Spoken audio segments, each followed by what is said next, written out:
मनोविज्ञान, psychology. What is psychology? मनोविज्ञान क्या है? मनोविज्ञान या साइकोलॉजी जो वर्ड है, ये इंग्लिश के साइकोलॉजी, हिंदी का मनोविज्ञान विषय, इंग्लिश का वर्ड है साइकोलॉजी। साइकोलॉजी शब्द ग्रीक भाषा के दो शब्दों साइकी और लोगोस से मिलकर बना है।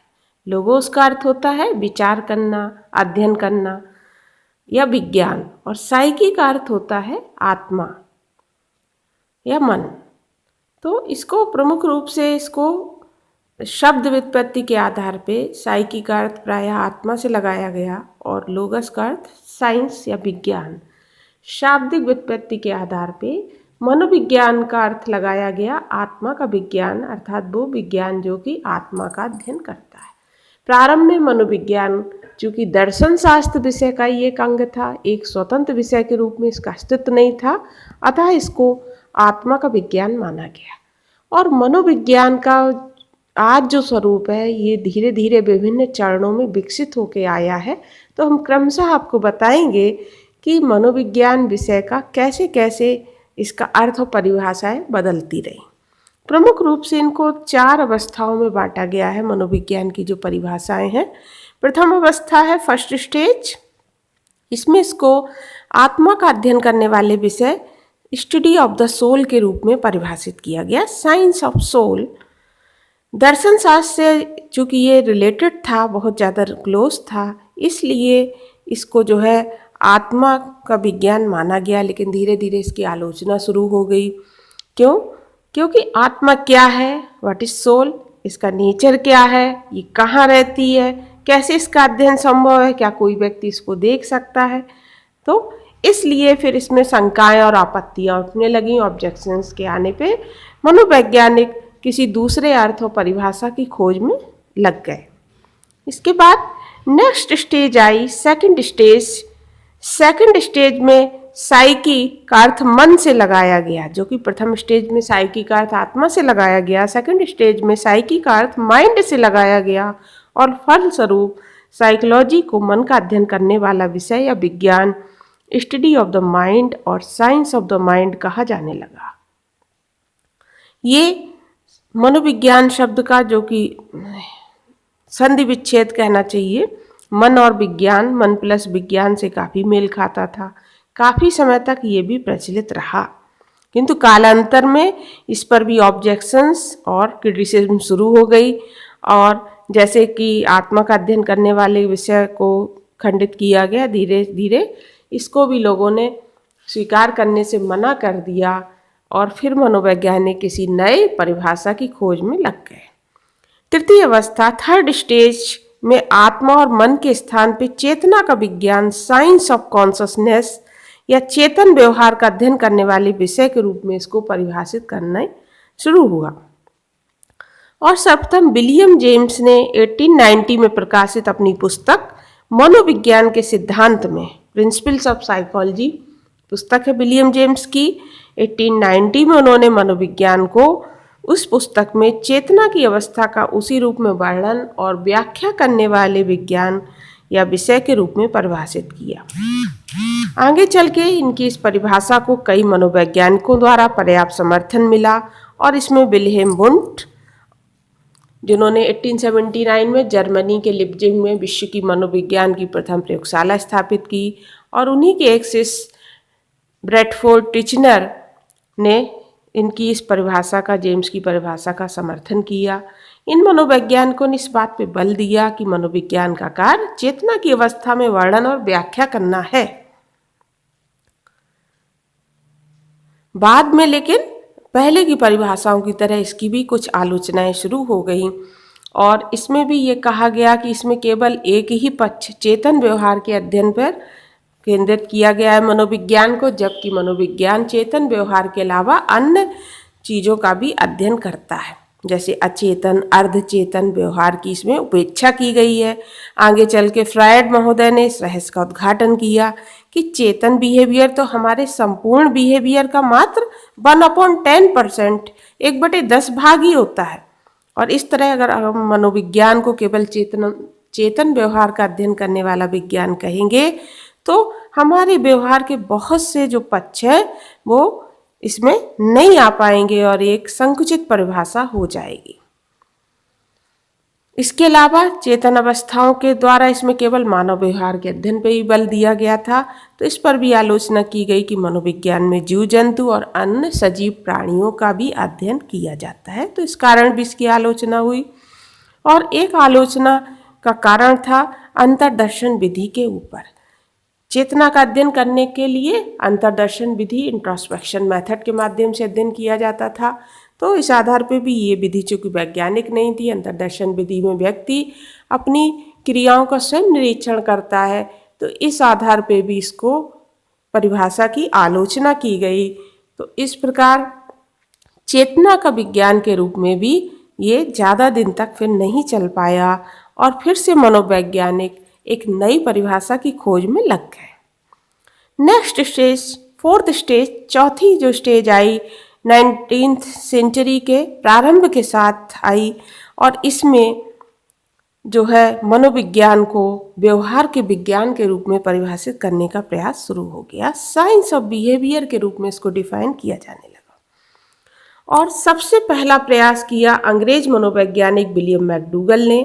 उन्होंने 1905 में लिखा, मनोविज्ञान की सबसे अच्छी और विस्तृत परिभाषा उसे सजीव प्राणियों के आचरण के सकारात्मक विज्ञान के रूप में समझने के द्वारा दी जा सकती है।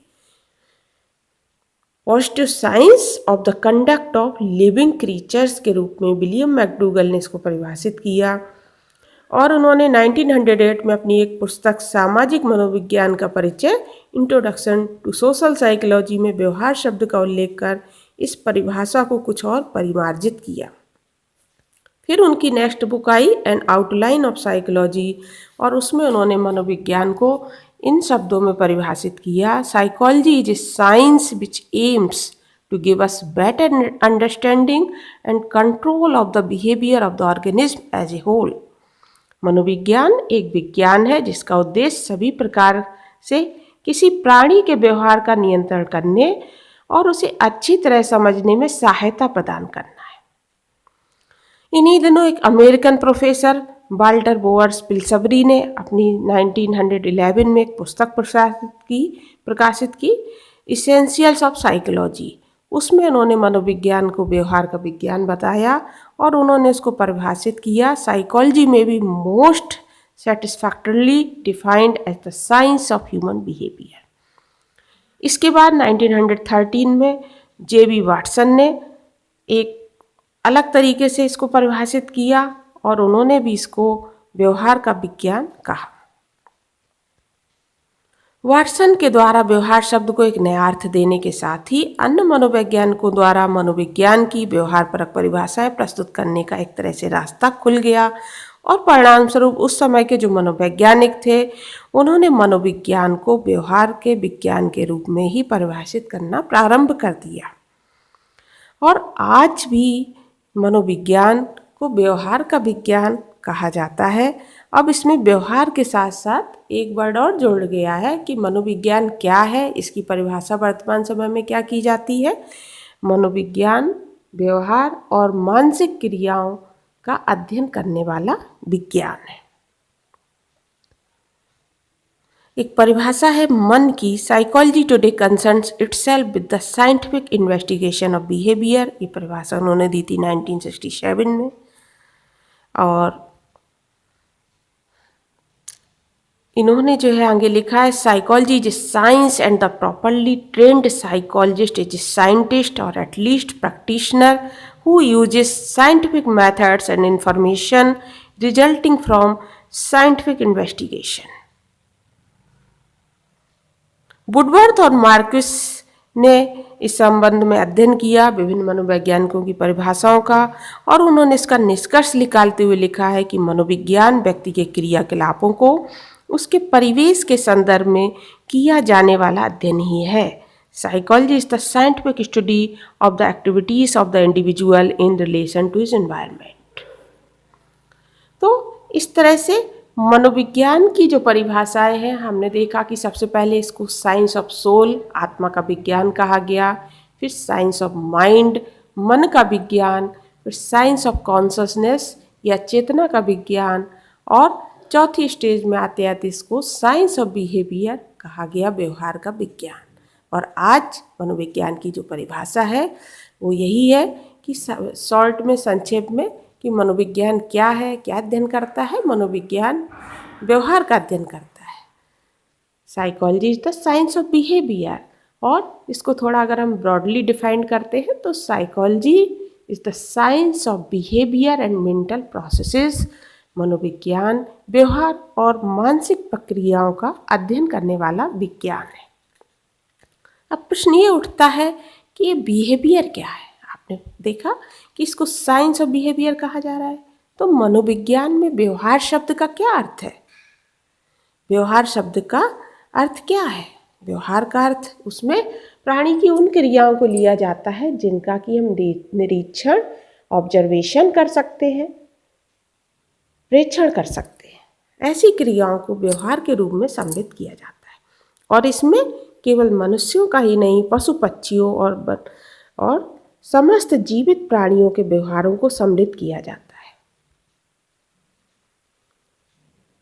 और इसमें केवल चेतन नहीं बल्कि अचेतन, अर्धचेतन सभी व्यवहारों को, प्रत्यक्ष रूप में दिखाई देने वाले व्यवहार भी, और आंतरिक अनुभवों और मानसिक प्रक्रियाओं से युक्त अप्रत्यक्ष और आंतरिक बिहेवियर को भी, इसमें जो इंटरनल बिहेवियर है उनका भी अध्ययन इसमें सम्मिलित किया जाता है।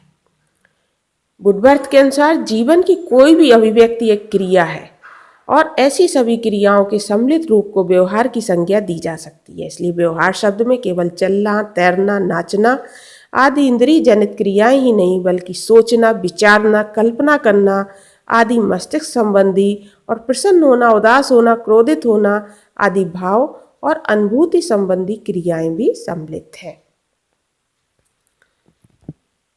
तो क्लियर हो गया कि मनोविज्ञान क्या है। मनोविज्ञान is the science of behaviour and mental processes. और व्हाट इज बिहेवियर? बिहेवियर व्यवहार क्या है? प्राणी की वो क्रियाएं जिनका कि हम निरीक्षण या प्रेक्षण कर सकते हैं, जिनको कि वो एक्टिविटीज़ जिनको कि हम ऑब्जर्व कर सकते हैं। वो सारी एक्टिविटीज़ किसी भी ऑर्गेनिज्म की बिहेवियर के अंतर्गत आती है। Thank you.